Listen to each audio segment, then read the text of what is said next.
Alors, on est en 2005. Et pendant que la sonde spatiale Huygens atteint le satellite Titan pour y affronter Eren, sur Terre, dans le plus petit pays du monde, les cloches retentissaient au son du Habemus Papa, alors qu'en France, nous quittait le grand Jacques Villeray, célèbre pour son rôle de François Pignon dans le cultissime Dîner de cons. Il s'appelle juste Leblanc. Ah bon, il a pas de prénom. Le monde audiovisuel français, quant à lui, connaît un grand changement avec l'arrivée des écrans plats HD dans les foyers familiaux pour la modique somme de 1950 €, mais c'est aussi l'arrivée de la TNT, augmentant le nombre de chaînes nationales de 6 à 28 et amenant à l'émergence de nouvelles têtes aux yeux du grand public, ainsi que de leurs programmes ayant pour but de cultiver petits et grands. Non, moi je crois qu'il faut que vous arrêtiez d'essayer de dire des trucs. Les chaînes de télévision américaines sautent alors sur l'occasion pour se faire de l'argent et envoient des candidatures en masse dans tout l'hexagone afin d'avoir eux aussi leur part du gâteau. Oh. C'est là que débarque Nickelodeon qui souhaite conquérir le marché français avec leur armée de séries hautes en couleurs, mais étant concurrencée par de nouvelles séries comme Ben 10, Foot de rue ou encore Yakari, la chaîne décide de frapper fort en sortant un nouveau dessin animé basé sur la culture asiatique et les arts martiaux avec comme personnage principal un moine pacifiste, Avatar, le dernier maître de l'air. Bonjour à toutes et à tous, c'est l'ami Cody et bienvenue dans ce nouvel épisode de Flashback.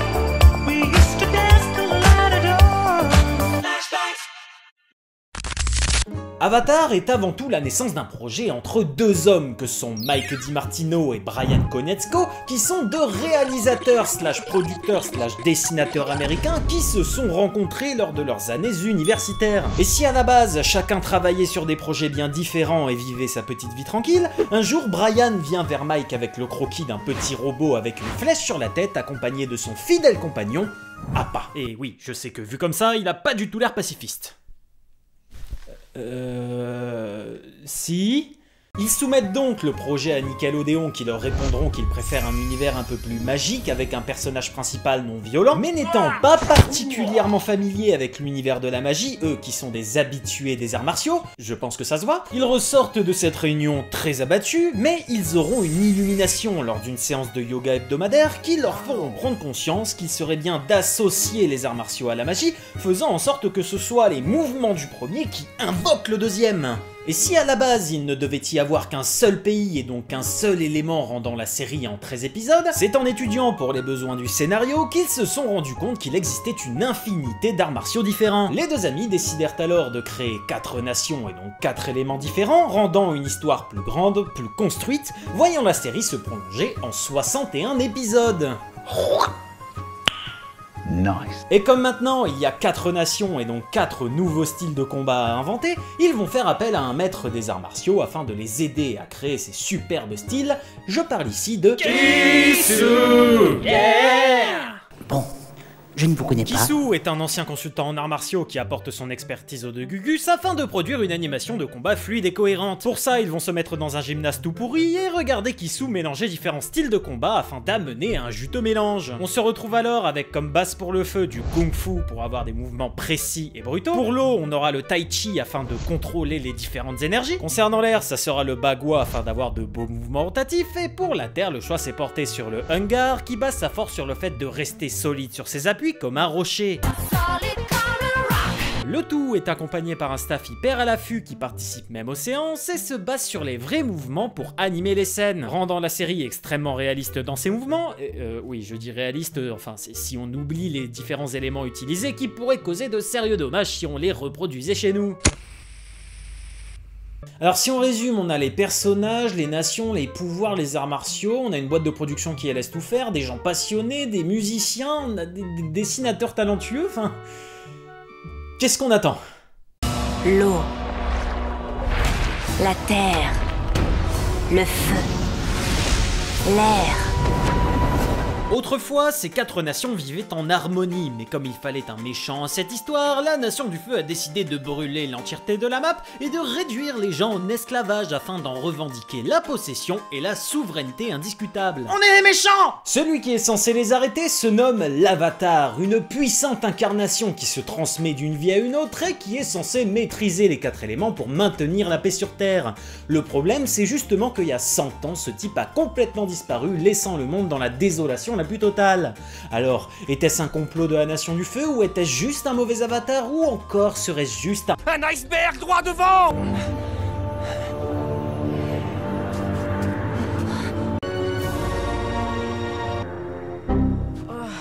Effectivement, l'avatar est retrouvé dans un iceberg par deux frères et sœurs qui découvriront un garçon jovial appelé Aang, maître de l'air, qui se révèle être l'avatar qui était coincé là depuis plus de 100 ans. C'est nous les gentils! Les deux frères et sœurs qui s'appellent Katara et Sokka décident alors de l'accompagner dans sa quête pour remettre la paix dans le monde, et il faut dire qu'ils ne seront pas tourbus, parce que comme de par hasard, pile à ce moment-là, un jeune homme fan de Titeuf avec une marque de brûlure sur le visage est à sa recherche pour le compte de la Nation du Feu. C'est pas juste! Après un rude combat sur le navire de guerre qui permettra à Aang d'éveiller son état d'avatar consistant à récupérer tous les pouvoirs de ses précédentes incarnations, les trois amis se mirent alors en route pour aider le jeune garçon à maîtriser tous les éléments afin de vaincre le Seigneur du Feu et rétablir la paix. Avec l'eau comme premier élément à maîtriser, dont les mouvements sont fortement inspirés du Tai Chi, nécessitant un calme total et une compréhension des énergies environnantes pour ne pas...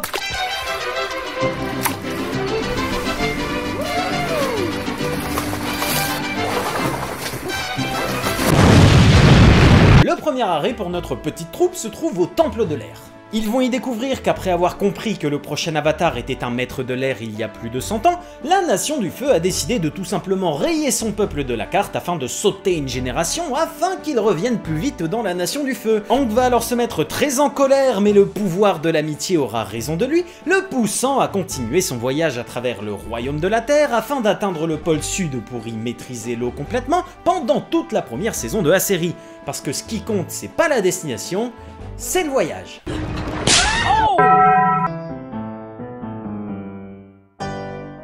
Depuis sa dernière humiliation contre l'avatar, Zuko s'entraîne pour devenir encore plus fort, alors que son oncle Hiro lui indique qu'il ne pourra progresser tant qu'il sera rempli d'autant de colère. Il continue alors lui aussi son voyage à travers le magnifique royaume de la Terre pour capturer l'avatar avec sa grosse tête de méchant.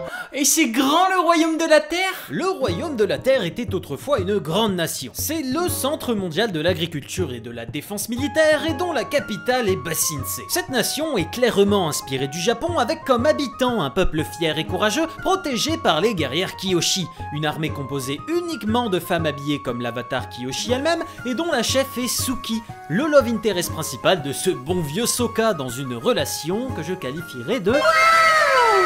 Aang continue son voyage et rencontre le roi de la ville d'Omashu, qui est un vieil excentrique un peu déglingué du ciboulot qui va jouer le rôle classique du grand sage en posant des énigmes à Aang pour voir s'il est au niveau. Encore. Ayant acquis sa confiance après un long combat, Aang continue sa route et découvre que grâce à son statut d'avatar, il peut entrer dans le monde des esprits afin de prendre contact avec différents esprits plus ou moins agréables. Mais surtout, ça lui permettra de prendre contact avec l'ancien avatar Roku de la Nation du Feu, qui était son prédécesseur et principal mentor qu'il aura dans la série. Ce dernier lui dira de fumer sa race à la Nation du Feu, et c'est pour ça qu'il faudrait qu'il accélère son entraînement, parce que si la plupart des avatars étaient d'un certain âge et possédaient déjà une force démesurée, Aang n'est encore qu'un enfant et ne maîtrise qu'un seul élément à l'aube d'une guerre sans merci. Et bah heureusement que c'était pas un jeune des années 2000 alors, sinon le monde était foutu.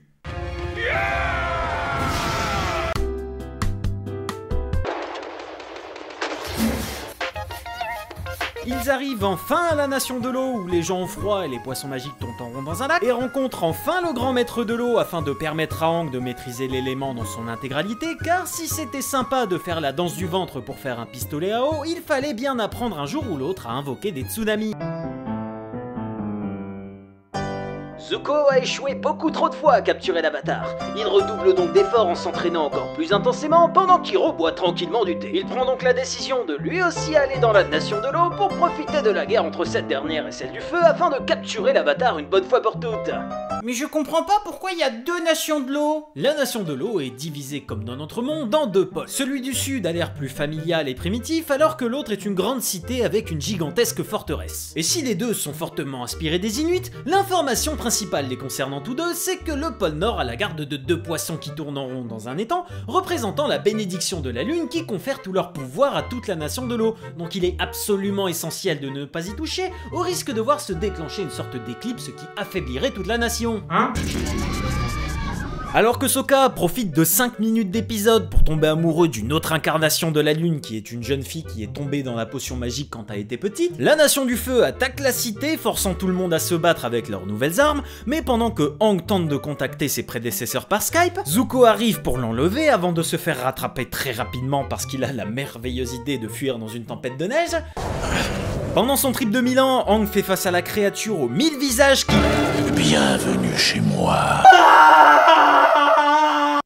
Il revient finalement à lui, mais trop tard parce que la Nation du Feu a réussi à tuer l'un des 2 poissons magiques, causant une éclipse totale et une perte de pouvoir pour les 2 nations, ce qui va donner lieu à un pur combat d'arts martiaux. Ou alors...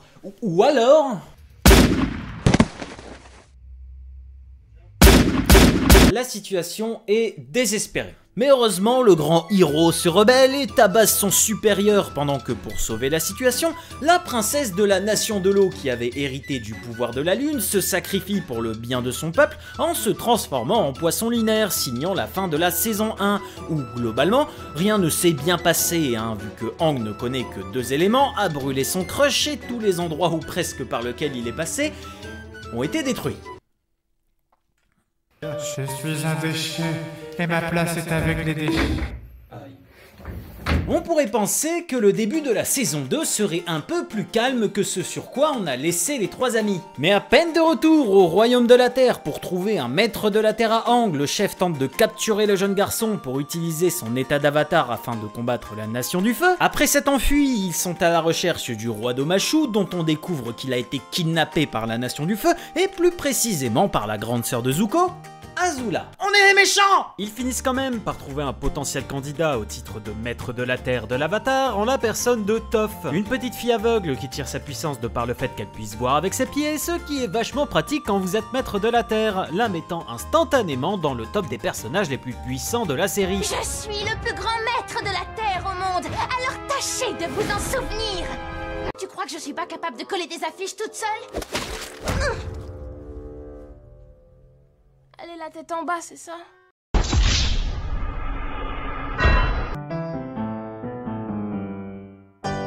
Après avoir failli être capturé par Azula et après avoir renié la Nation du Feu, Hiro tente d'apprendre une vie plus pacifique à Zuko. Mais ce dernier est très réticent à cette idée et abandonne son oncle pour découvrir qui il est vraiment, mais aussi comprendre la portée de ses actes à travers les peuples tyrannisés par la Nation du Feu qui le détestent profondément. Non, je n'en veux pas, je vous déteste.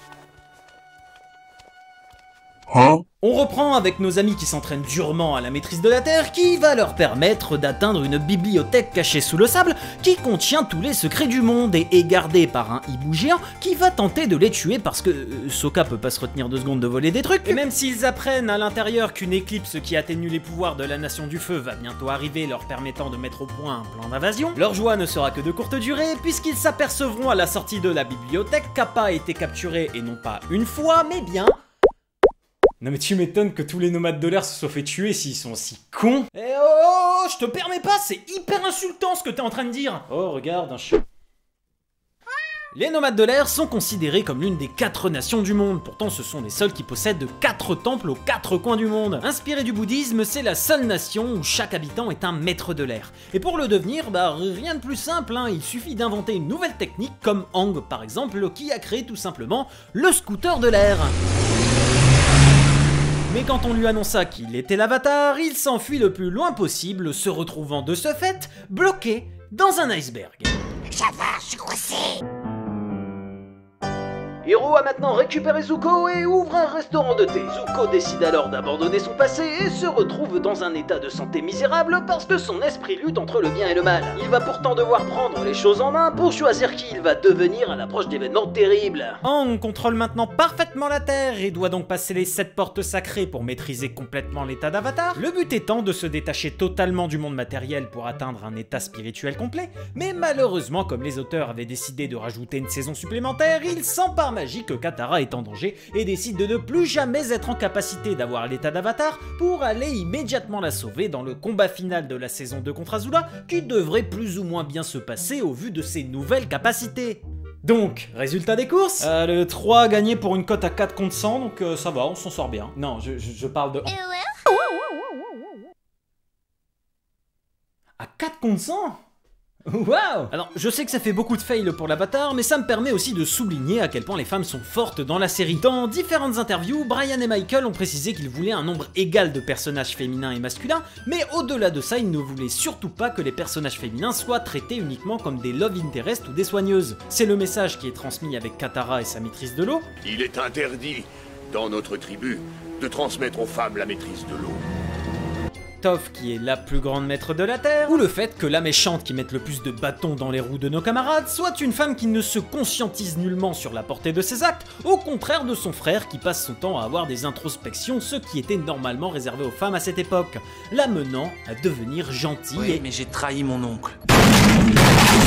Aang fut gravement blessé pendant la bataille et ne se réveilla qu'à la saison 3 avec une nouvelle coupe de BG et doit maintenant faire face à son destin en affrontant le Seigneur du Feu dans un duel à mort. Un problème subsiste pour autant parce que Aang ne maîtrise encore que 3 éléments et n'a aucune connaissance sur le feu, ce qui est, je vous le rappelle, une énorme condition de victoire quand on affronte le Seigneur du Feu, qui peut également invoquer des éclairs parce que oui, dans le monde d'Avatar, le feu permet aussi de créer de l'électricité. Ouais, je m'en occupe. On reprend avec des épisodes centrés sur chaque membre de la bande qui se voit conférer un power-up juste avant d'aller envahir la Nation du Feu, avec Sokka qui apprend à manier l'épée, Toph dont on découvre qu'elle a un petit cœur qui bat, et Katara qui va devoir lutter pour sa survie face à la folle du village, la poussant dans ses derniers retranchements pour apprendre de nouvelles compétences qu'elle n'utilisera jamais dans le combat final. Donc... on s'en fout. Hiro est en prison pour traîtrise et subit les pires humiliations au quotidien, pendant que Zuko, qui a menti sur le fait d'avoir tué l'Avatar, boit des coups sur la plage avec sa copine. Voilà.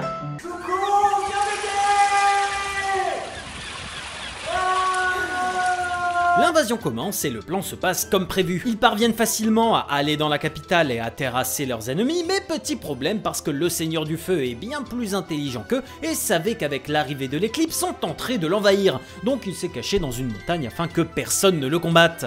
Ce doit être vraiment intéressant.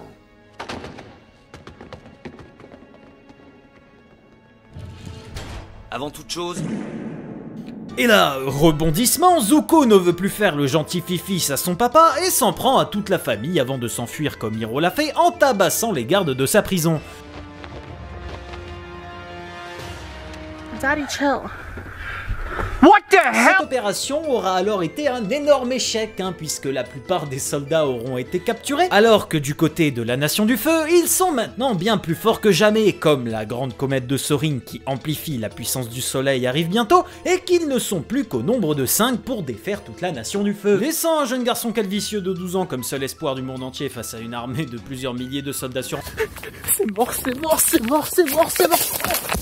Et maintenant que Zuko est dans la bande, on peut observer les meilleurs épisodes de la série. Le jeune homme qui est maintenant le maître de Aang va passer 1 ou 2 épisodes avec chaque membre du groupe et en tirera une leçon plus ou moins bénéfique pour lui en rapport avec ses précédents accès de violence. Je vais t'expliquer un truc, moi je suis un nerveux. Le premier à en faire les frais, c'est Aang, avec qui il devient maître du feu après avoir été rendu digne par Ran et Shao. Ce sont les 2 derniers dragons en vie que les guerriers du soleil vénèrent comme des dieux, permettant aux 2 de comprendre ce qu'est réellement la puissance du feu et de le maîtriser complètement. Ce n'est pas une force brute, mais un équilibre maintenu dans un tourbillon couleur arc-en-ciel. J'ai pas tout compris non plus, oui. Ensuite, il traînera avec Sokka pour libérer tous les personnages de la première invasion et retrouvera sa meuf qui se sacrifiera pour lui afin qu'il puisse s'échapper de nouveau, provoquant une colère froide d'Azula qui verra son petit frère à nouveau lui passer entre les mains. Ensuite, il filera en mission vengeresse avec Katara pour retrouver le général qui a assassiné sa mère pendant l'invasion de la tribu de l'eau et comprendra avec elle que la vengeance n'est pas forcément une bonne solution. C'est la solution. Alors, je sais que je passe ma vidéo à Van et Zuko et honnêtement, vu certains passages, il le mérite. Mais je pense quand même que c'est le meilleur personnage de la série. Enfin, le message d'Avatar, il passe pas par Aang parce que sa narration, elle est assez linéaire comme les autres personnages. Et je vous arrête, tous les personnages sont cool et aucun se ressemble, c'est vraiment l'un des plus gros points forts de la série, clairement. Le message, il va passer par Zuko qui incarne la rédemption de la Nation du Feu pour faire en sorte que tous les peuples s'entendent. Et son périple tout le long de la série nous le font l'aimer de plus en plus jusqu'à devenir quelqu'un que tout le monde adore, sur lequel on crush et qu'on a envie d'avoir en poster sur nos murs. En gros, c'est un chanteur dans un boys band. You are my fire. Vient l'heure du grand final. Aang est pris de remords et ne souhaite plus combattre le maître du feu parce que la violence c'est pas bien, il faut être gentil avec les dictateurs génocidaires. Ta gueule! T'es moche! Mais heureusement, sur les bons conseils des anciens avatars qui lui diront subtilement fume, lui, sa mère. Aang reprend de l'aplomb et fait voyage à travers le monde des esprits, puis sur le dos d'une tortue lion pour rejoindre ses amis et enfin se battre face au Seigneur du Feu. Mais pour moi, il s'est juste tapé un gros pilon avant d'aller se tabasser avec un quarantenaire, mais bon, passons. Pose ce joint de CBD, tu vas te blesser. La petite troupe se dirige vers la Nation du Feu pendant que l'ordre secret du Lotus Blanc, composé des maîtres les plus forts de chaque élément, défend d'une nouvelle fois Ba Sing Se, parce que, comme le dit Hiro, c'est à une nouvelle génération d'amener une nouvelle ère, donc ils n'ont pas à intervenir. C'est un homme nouveau qui doit régner ensuite. Donc en gros, démerdez-vous. La bataille fait rage avec chaque ennemi, que ce soit Katara et Zuko qui se battent contre Azula, Aang contre Ozai ou encore Sokka et Toph contre des dirigeables. Ouais. Finalement, chacun se défait de son adversaire avec plus ou moins de difficultés, et je souligne au passage la badacité absolue dont fait preuve Katara dans un magnifique 1v1 face à Azula. Et enfin, grâce à son état d'avatar retrouvé, Aang mettra sa part à Ozai qui tentera de s'enfuir mais se retrouvera à la merci du jeune garçon. Ce dernier, au lieu de le tuer, décidera à la place d'utiliser un pouvoir dont on avait entendu parler à travers les Tortues Lions. Il le privera ainsi définitivement de sa maîtrise du feu avant de le jeter en prison pour qu'il y finisse ses jours dans la tristesse, la solitude et la folie.